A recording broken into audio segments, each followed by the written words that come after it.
Reality shifting is like walking into your favorite 7-Eleven that you've been going to every day or every other day for years to get your energy drink or your Starbucks double shot fix and your cigarette fix. And the people there know you. You are such a frequent patron there that by the time that you get up to the counter, the staff has your preferred brand of cigarettes on the counter waiting for you and greeting you warmly. Hey, mama. This is a true story, by the way. And then you start reality shifting and quantum jumping and going the F who knows where, right? And experiencing that many, many things are happening. You are experiencing parallel worlds, interdimensional shifts. Objects are appearing and disappearing. Your phone is loading different conversations. You're driving down the highway, and all of a sudden, you have strange radio stations that buzz in like they've always been there. And you're like, pretty sure nobody around here speaks Mandarin, but okay. Deep in the heart of Texas. And anyway, so you walk into your 7-Eleven after all of this is going on, and you get up to the counter, and not only are your cigarettes not there, the guy from Ethiopia, hey mama, who's incredibly flirtatious, suddenly looks like he doesn't recognize you. Can I help you with anything else? But in his accent, which subtly sounds different. And you start narrowing your eyes, looking closer at his face, and you swear that his nose looks different, and his skin color and his skin tone is slightly lighter, just like maybe a shade lighter than it was before. And you say, can I please have my Camel Turkish Royals, please? And not only does he not have them ready, right? He doesn't seem to really remember where they're at. Apparently, a lot of people don't smoke that brand at that particular place and time point. So he has to search for it, and he gets it wrong. And you're scratching your head going, oh my God, am I in a different version of the 7-Eleven? And the next time you go, you're really keeping a close eye out. You remember those like books as a kid where you have a scene on the left-hand side and the quote identical scene on the right-hand side? I used to love those. And the whole goal was, can you find like 15 things that are different between the images? And I would pride myself as a little girl to pick them out, and I would like speed test myself, and I was just really into challenging myself in lots of silly ways. And so I used to love these things, and reality shifting is like that type of puzzle. So if you're also really good at those, or were really good at those, then you are going to be set up to detect the reality shifting experience more than, let's say, the average person who might be oblivious to this. And this is where it gets really fun, because you get to look for tells that you're in a different parallel world. And it's important to, and remember, my background is a conservative science, mainstream scientist. And so I tend to, follow the null hypothesis, even though sometimes I deviate from it. But I always assume that I'm not reality shifting. And then I let the world convince me that I am. And I collect these little data points of experiences or observations that then build a case that indeed I am reality shifting. Other people are not so conservative, but this is the approach that I like to recommend, especially in my coaching, because it's important to not be disappointed too often, because that emotional experience of disappointment, and I went through this, actually seems to repel the reality shifting experience and push you back into a binary experience. And so if you're always trying to prove it, remember, in science we actually never prove anything, because proving negates the existence of other tools or technology or evidence that can come into our vision in the future.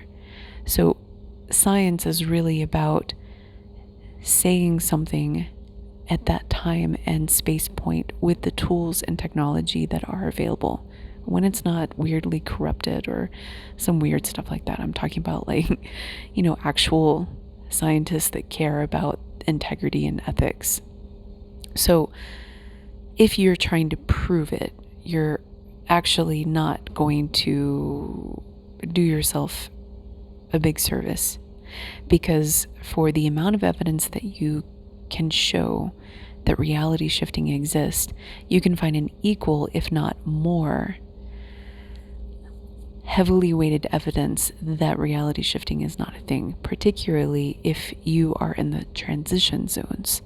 So if you're coming from binary to quantum, or if you're awakening to the reality shifting experience, especially if you've spent most of your life in one plane of existence. Not all my listeners are like this. I know some of you have been reality shifting since practically you were born, which is really, really amazing. But there are going to be some that are awakening to it, right? And if you've been locked in to one ride your entire life, then you have conditioned yourself, and your world has conditioned you over and over and over and over again to logic and rationally explain things away. And this is part of the upgrade of your cognition from binary to quantum consciousness. That is a really important process that you can't rush. You have to change the way that your thought patterns are executing on your behalf, the way you naturally explain the world. For example, today I was out walking with my little baby in like a little front harness, and as I was walking on the sidewalk, I thought that I saw this woman who I'm friends with come out of a store. She was buying like organic fruits and vegetables, and we were far enough back that I couldn't really tell at first, and I didn't catch her face, but I saw her hair and I saw her body, and I saw the way that she was dressed, and I was like, oh, I think that's my friend so-and-so. So I say, so-and-so, but she can't hear me.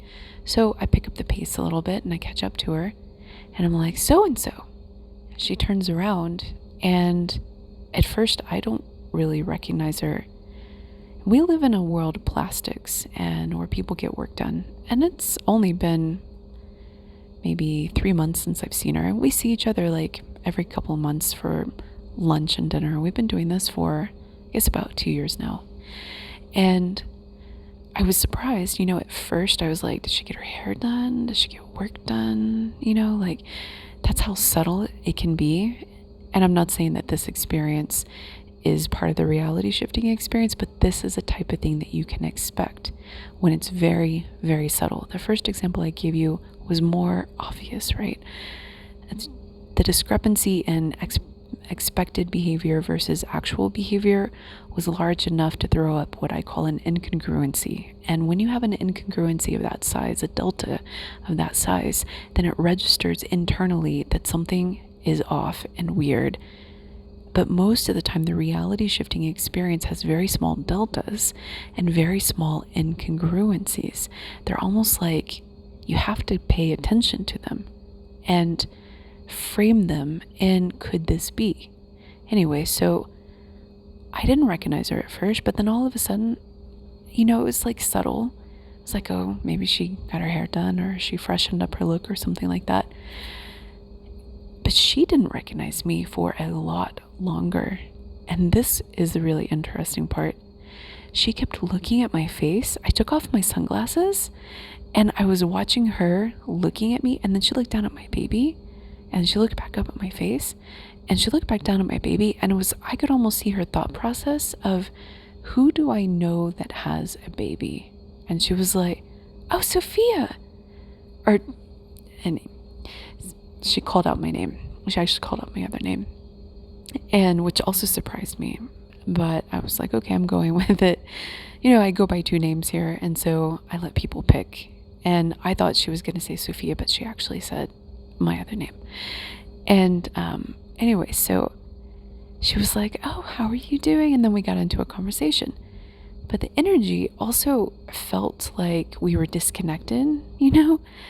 Like almost like we were strangers in a weird way. And the last time that she came over to my place and we had lunch, like the vibration and our vibe together was so totally different than that experience. This almost felt a little stilted, you know? And a little like, anyway, strangers, even though we're not. And so, you know, we talked and we caught up, and the conversation thread continued because we're trying to have like lunch or dinner again. And I told her the energy wasn't feeling right last week. And so, you know, the point is that when you are reality shifting, some of the subtle signs that you can detect are changes in people's feature. I've also seen my family and friends change their facial features in a very like almost impossible way. I've described it before where it almost looked like this other version of my mother had more affluence and more like skin treatments and more plumpness in her face, you know, very attractive.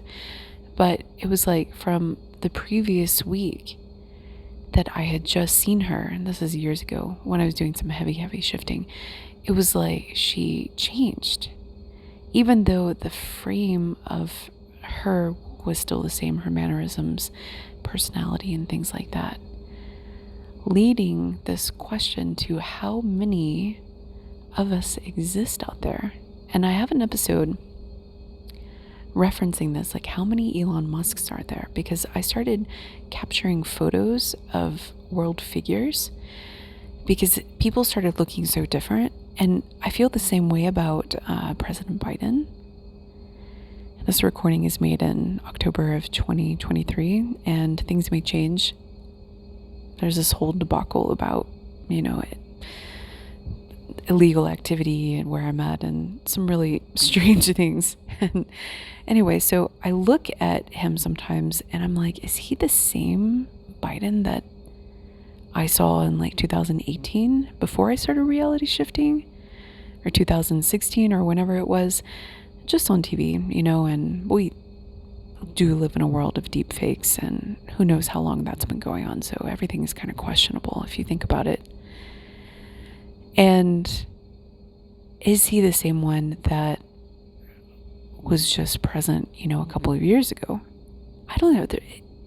Same thing with Kanye, you know? Like people are saying that there's a large version of him and a short version of him. And the leading theory right now is clones, which could be entirely possible based on some fringe things that I've been reading and some of my own mystical experiences. Like, you know, dying and then being sent down by a higher power with the message, God is angry about the clones, and me having like zero knowledge or any exposure to anything. I was clueless about that. So, you know, there's some rumbles on Rumble about clone technology and perhaps that being in existence, and some of the Hollywood people being subjected to this. And anyway, it's this whole ordeal. If you're not familiar with it, it's really interesting. Another idea is that we're all reality shifting collectively. And it's sort of like the Mandela effect, where we are experiencing different versions of people. I've even shifted into different versions of my body. I know some of you have as well. We've talked about it. And there will be like freckles where they're not supposed to be, or moles, or other strange things. Sometimes the face looks different as well. People have even called themselves like shapeshifters, like looking at photos of themselves as they have been reality shifting. They can see that their features and their face changes. You can see some content creators talk about this. And so it really raises this question of, how does this all work? Isn't this kind of fun? Like, how many versions of you are there? And How many versions of your favorite 7-Eleven are there? How does it all work? This is the question that I want to leave you with. If it is possible to reality shift, and I do believe that it is, and you are reality shifting into other versions of your family, into your neighborhood, into your community, into your collective, then what is the regulating storyline that keeps you locked in if you're trying to shift and you can't? Because that happens to some people. And how is it possible that there is a relatively high degree of congruence of syncing between the different avatars? Like, let's say, for example, let's just go out on a limb and say that my friend and I had shifted, and the version of her that existed, I didn't recognize at first, and she definitely didn't recognize me. Like, her processing of my identity took a really long time, way longer than it was supposed to. And so let's just say for a moment that we had shifted. Then it took a beat, but then we were able to catch up in our conversation. And we were able to sync our consciousness and our memories with each other. So how did that not happen with the 7-Eleven guy, right? How does this all work from a back end perspective? And if you have different versions of your body that you can merge into, as some people describe it, like merging into an avatar, my theory is that you have to be close enough to the storyline of that life to be able to make that merge. And it needs to be a seamless transition. You can't be fighting with your avatar and fighting with the subconscious and taking it over. Like, that's very barbaric.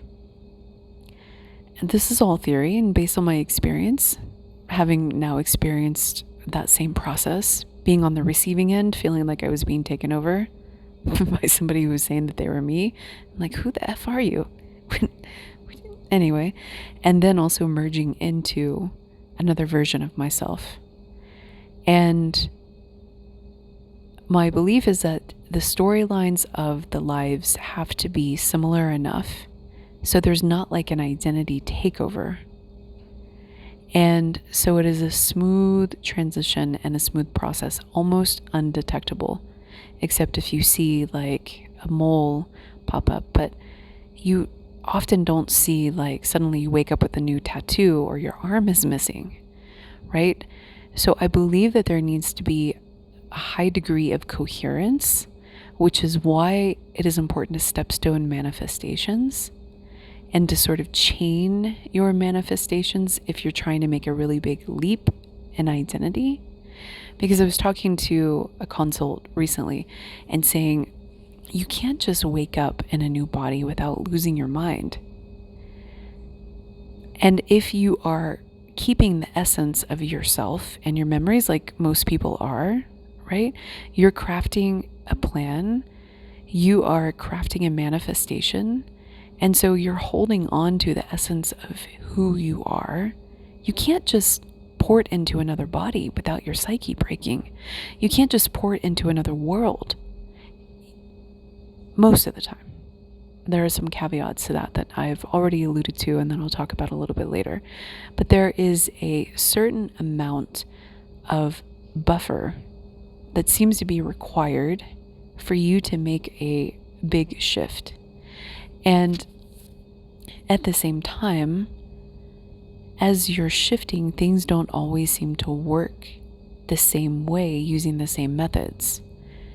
So I'm really curious in your theories, and I know some of you have theories, especially those that have experienced like quantum immortality. Feel free to reach out to me in the comments, in email, however you'd like to. It kind of feels like a puzzle that I'd like to understand more about and integrate with this broader sense of understanding. If reality shifting is real, and I believe that it is, and if there are other planes of existence, I believe that there are, and if there are other versions of you, your friends, your family, your community members, then how does it work? From the back end perspective, you shift your consciousness into another version of you that happens to be existing, where there's another version of your 7-Eleven where the people that are supposed to know you suddenly don't recognize you, and they look different too, and their behavior is not what you expect. Why is that? You reality shift and you see different versions of your friends and your family, but you pick up the conversation thread like nothing has changed, and all of the memories seem to sync seamlessly, even if there's a little bit of a lag. You see how those are two distinct patterns.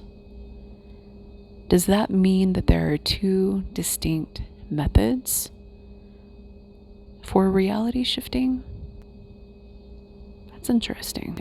So listen, if you couldn't tell, I love this topic and I love what I do. I genuinely, absolutely love it. And I would love to help you reality shift if you are interested in it. And if you're interested in leveling yourself up and syncing your identities with another avatar in another timeline and navigating to your highest potential, if you are interested in some of this work and working with me, then please feel free to reach out to me at sacredjourneyproductions@gmail.com. Okay, we'll talk soon.